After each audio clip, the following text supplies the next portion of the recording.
Welcome back. We are here live in the hall, in the exhibit hall of the GMA Annual Convention. We're joined by Centerville Mayor John Harley, and you were in a class yesterday afternoon, a critical issues class on community policing. And of course, this is a huge issue across the country, the interaction between police officers and residents and citizens.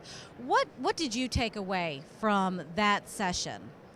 Just how effective it is to get the community involved with the police and the police involved with the community. It's sort of a circle almost. If one does it, the other does it. If both of them do it together, it's just great. To have that ongoing dialogue. Have that ongoing dialogue in there. It's not just a one-time dialogue. It's got to be ongoing. Mm-hmm. You know, and some of the examples they gave us were just absolutely wonderful, how they did things that were ongoing. And they did talk a little bit, because it's been a big topic as well, as coming out, that is body cameras. Now, has your city, does your city have the body cameras for the police officers, or have you considered it?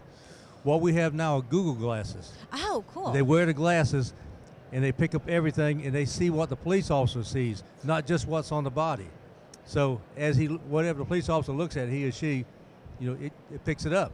Oh, that is neat. Now, what do you, because one of the questions I have about that is, and Lou and I have talked about this, is what about the issue of storage? How do you, you know, because that's a lot of footage that you have to maintain. It is, but it's all in the cloud.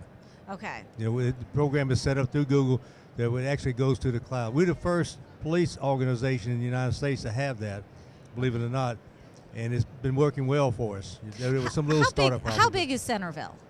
Give us kind of an idea. It's almost 8,000 people. Mm-hmm. Okay, about 3 miles by 3 miles, basically. Okay. If you want to say 9 square miles, I think it's about correct. I have a question for you regarding the your Google glasses now. So y'all are already doing this, and you're storing the film and all that the officers are seeing. And have y'all had a lot of citizens ask for that information back, or have y'all used it in court yet? How's all that working? Well, we've used it in court, but what we did was we had programs beforehand, and we invited citizens in there. They came in, and we went through the entire program with them and showed them how it was stored, where it was stored. It doesn't, you know, the information is just available there for the police. Nobody else can get to it. Right. It's not information that's kept forever that anybody can just get to anytime. Whatever they see and whatever they hear is what's stored. There's nothing else in particular. You know, I was in that session for a little while yesterday afternoon, and I thought it was interesting that all the speakers, you know, there's the technology that can help, and we, you know, you guys with the Google Glass, but I think all the speakers basically said it comes back to those relationships, building relationships in the community. And the one group that they said that you got to have a relationship with is the ministry. Do you guys meet? Do you in Centerville? Do you have that relationship where you as a city or a city official meet with these groups and particularly the ministry on a regular basis? Well, we're an unusual city in that we don't have a lot of minorities in our city. Mm-hmm. But it's not. We're surrounded on 3 sides by the city of Warner Robins, which has a great number. Right. So we have a lot of interaction with minorities, but you know, we don't have any churches, for example, minority churches within our area. Okay. But I do know a number of the ministers, and I do things with them in our community area between our 2 cities very frequently. Yeah. But the ministers we do have within our city meet with us fairly often, and they involved in things with us. Right. They work with the police department, for example. They're out there with them. We have your prayer day every year, right? And we have all the ministers from the city there, and they all participate and be part of that. We're having a 4th of July celebration. We actually do it on 30 June, Tuesday night, coming up here, because our 3 cities have an Independence Day week, and so we have the churches involved with that, and so they're part of the July the 4th celebration, and they have tents set up, and they do things with people and available and talk to people.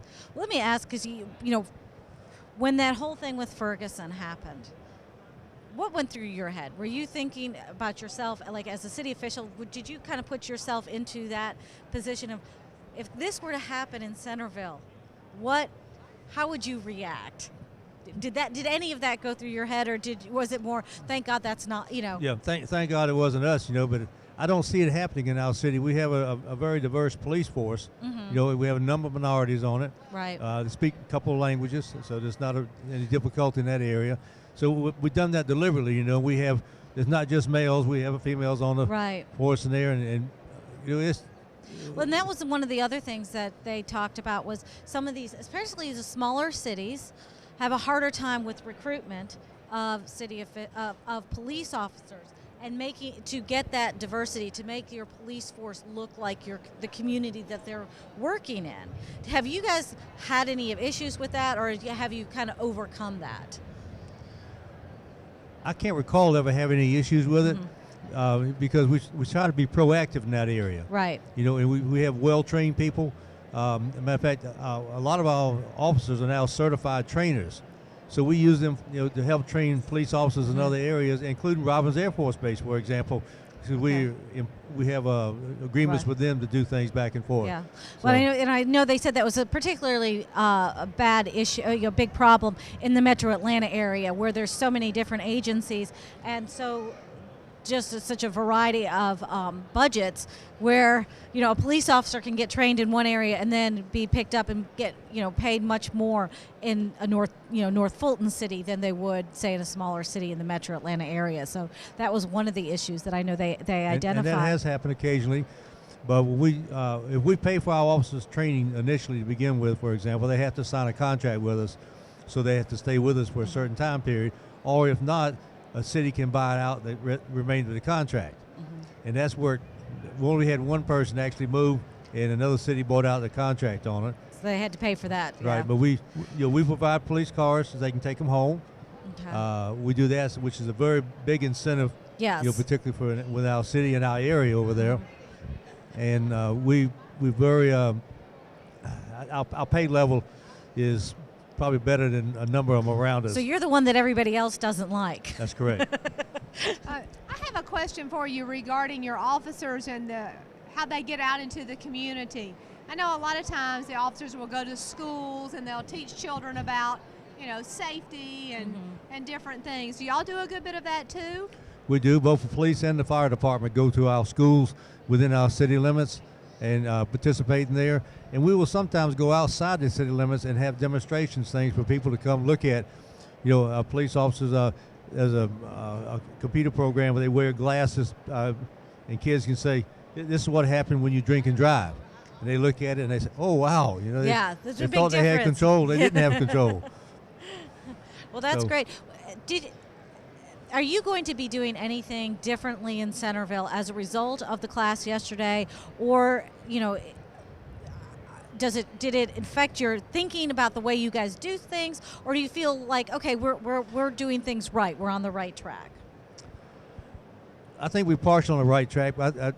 It's helped me in a sense. I go to a lot of things with the NAACP that they put on. Martin Luther King celebrations. I'm in the marches with all of them. To show that we're a part of the community and they're part of us. And we love them just as much as we love ourselves. But I think, and we also try to do something else. We're proactive in that we go out and tell them this is what happened. Right. And we tell people right off this is what happened. We don't try to hide anything. Right.